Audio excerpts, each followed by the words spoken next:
masuk ke tab 4 audit ya. Audit of Acquisition and Payment Cycle. Jadi ini melanjutkan dari lab yang ketiga kemarin, Sales and Collection Cycle. Di sini kita akan belajar tentang soal pembelian dan pembayaran. Nah, di siklus ini kita punya 3 class of transaction.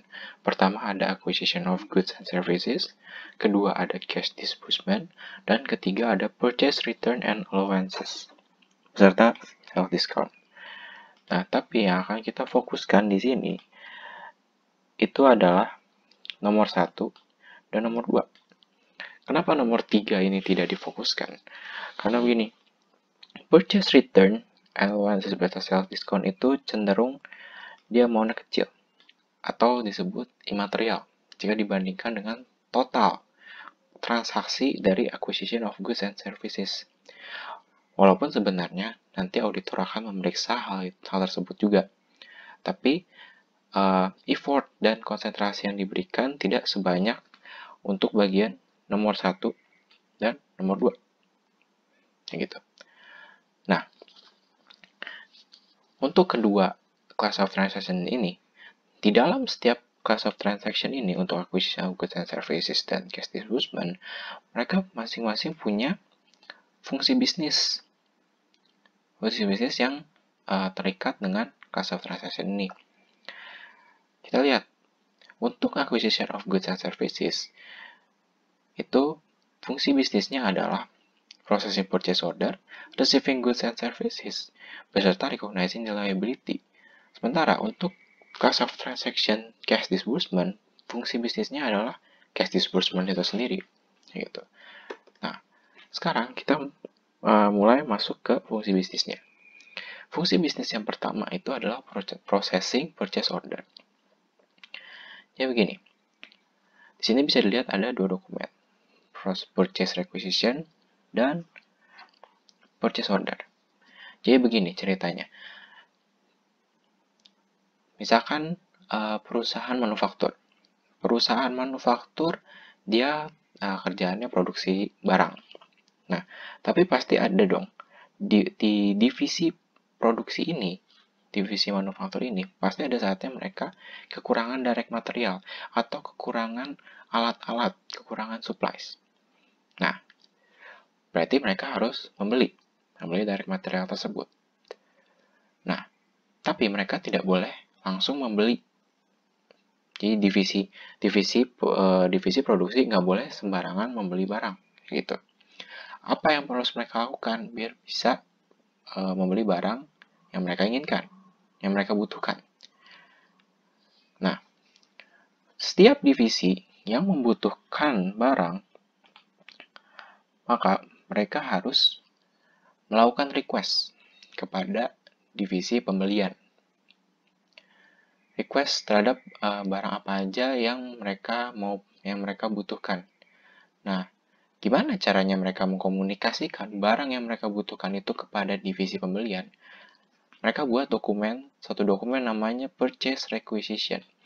Yang di situ isinya ada quantity beserta deskripsi dari barang yang mereka butuhkan.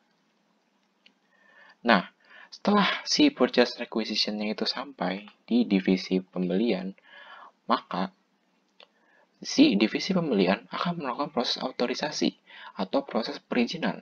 Apakah barang yang dipesan oleh si divisi, misalkan divisi produksi ini, boleh dibeli atau enggak? Boleh dibeli atau enggak? Memang butuh atau enggak?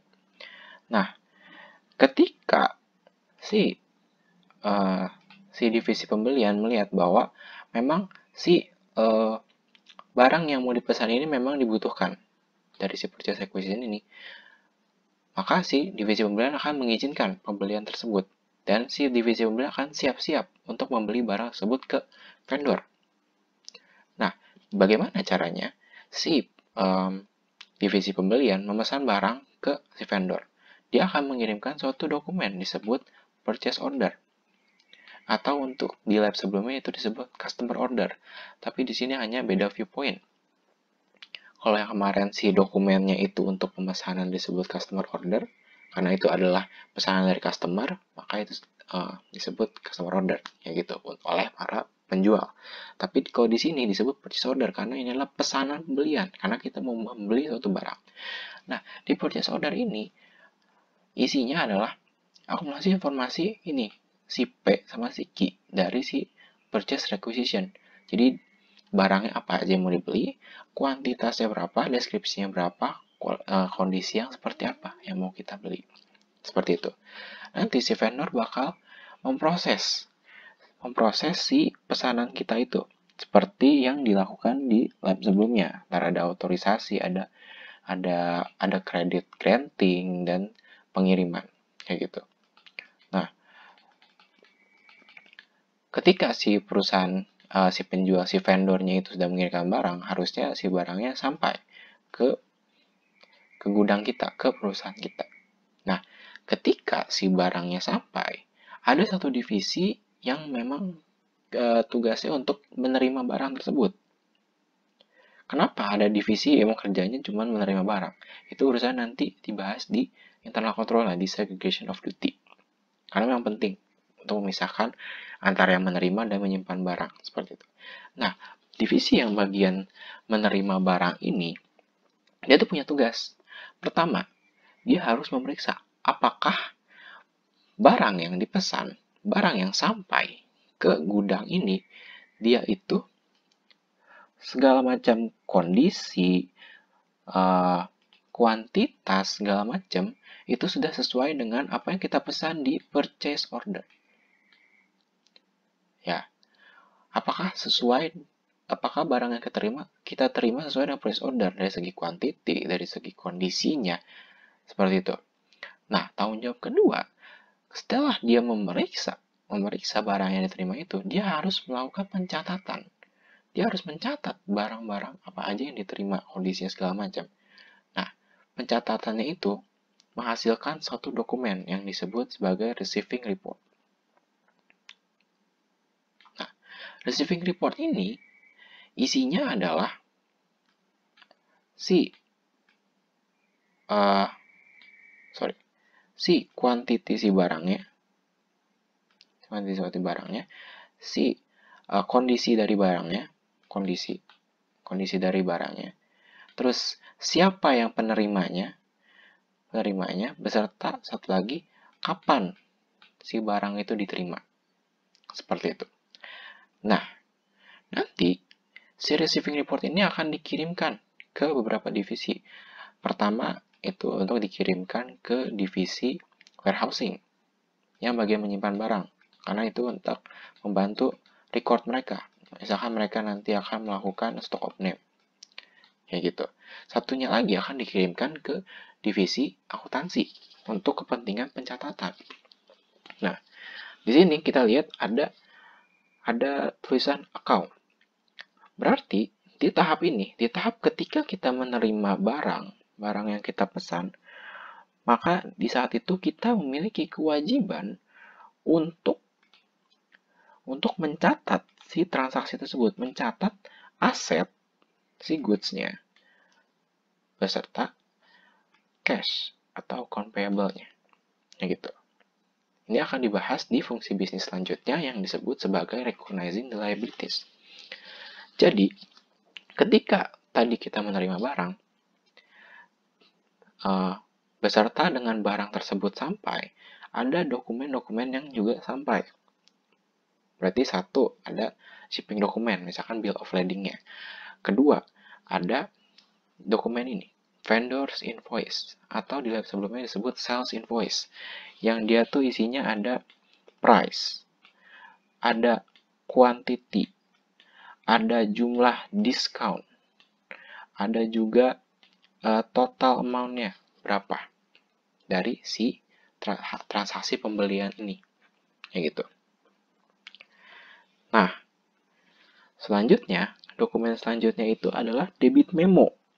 Debit memo adalah suatu dokumen yang menandakan pengurangan atas saldo account payable dari si pembeli ketika si pembelinya itu sudah mengembalikan barang, adanya proses purchase return karena barangnya tidak sesuai kondisinya dengan apa yang dipesan misalkan.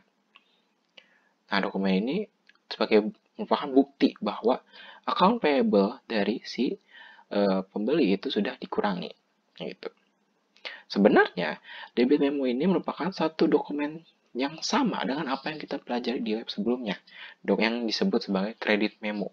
Tapi kembali, si debit memo ini, kenapa dia disebut debit memo? Ini adalah dari viewpoint dari si pembeli. Jadi gini, kenapa yang kemarin disebut kredit, yang sekarang disebut debit? Kemarin disebut kredit karena gini, perusahaan mengirimkan kredit memo ketika si customer-nya mengembalikan barang. Ketika perusahaan customer mengembalikan barang, maka kita harus mengurangi account receivable dari si customer. Gimana kita mengurangi account receivable? Berarti kita tinggal taruh si account receivable. Jurnalnya apa? Bentar, gini. Ketika adanya pengembalian barang, jurnalnya apa? Sales return allowances di debit beserta account receivable di kredit. Kan kita mengurangi account receivable di mana? Di kredit, makanya disebut kredit memo gitu. Begitu juga kebalikannya, kalau di sini kan kita membeli barang, berarti kita mengakui aset beserta account payable. Nah, ketika kita mengembalikan barang, berarti account payable yang kita harus bayar pun lebih sedikit harusnya. Gimana cara kita mengurangi account payable? Ya tinggal taruh account payable di sisi debit, makanya disebut debit memo. Seperti itu. Selanjutnya, dokumen selanjutnya disebut dengan voucher. Nah, voucher ini adalah suatu file atau folder. Dia merupakan suatu file atau folder yang dimiliki oleh si pembeli, oleh suatu perusahaan untuk kepentingan pencatatan dan kontrol atas si transaksi tersebut. Nah, si filenya ini atau si foldernya itu isinya apa? Adalah kumpulan-kumpulan dari segala dokumen yang berkaitan dengan transaksi pembelian ini. Misal, tadi kita udah melihat adanya purchase order. Terus ada juga, mungkin bisa juga ada PR, ada purchase requisition, ada receiving dokumen, ada invoice, ada kredit memo, ada debit memo, segala macam. Nah, si dokumen-dokumen ini akan disatukan dalam satu folder. Nah, si foldernya itu disebut voucher. Seperti itu. Gunanya apa? Itu adalah sebagai bukti ya. Kan kita akan merecord transaksi. Dari mana kita bisa mendapat informasi tentang transaksi tersebut? Dari dokumen. Dokumennya di mana? Di voucher. Nah, kalau misalnya kita mau cek apakah si transaksi ini terjadi atau enggak, terus recordnya akurat atau enggak, kita bisa lihat vouchernya lagi, dokumennya. Seperti itu.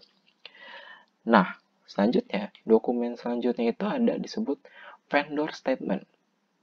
Atau di lab sebelumnya disebut monthly statement.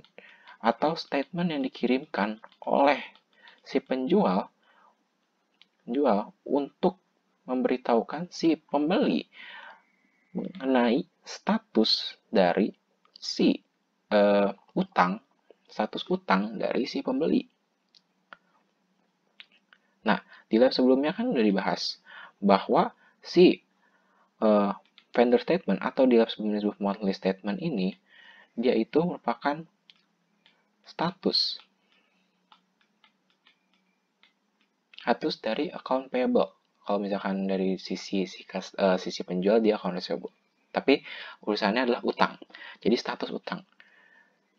Nah, status utangnya ini berisi beginningnya, terus segala penambahan, segala pengurangan, beserta ending balance. Ya kan? Nah, itu akan dikirimkan ke si customer yang disebut, kalau di sisi pembeli disebut vendor statement. Nah, status dari si vendor statement itu nantinya harus sama dengan apa yang ada di account payable master file. Nah, Selanjutnya kita bahas dulu account payable master file. Account payable master file adalah suatu catatan yang dimiliki oleh perusahaan yang isinya apa? Status account payable yang saat ini masih dimiliki oleh perusahaan, yang masih menjadi tanggung jawab dari si perusahaan, yang gitu. Nah, statusnya itu mirip seperti yang kita pelajari di lab sebelumnya, di account receivable master file. Tapi bedanya adalah yang itu account receivable, yang ini account payable.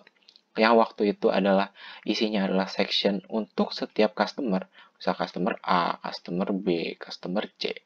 Nah, kalau di sini bedanya, setiap sectionnya itu status-status dari account payable-nya itu dibagi ke beberapa section yang isinya bukan customer, tapi adalah vendor.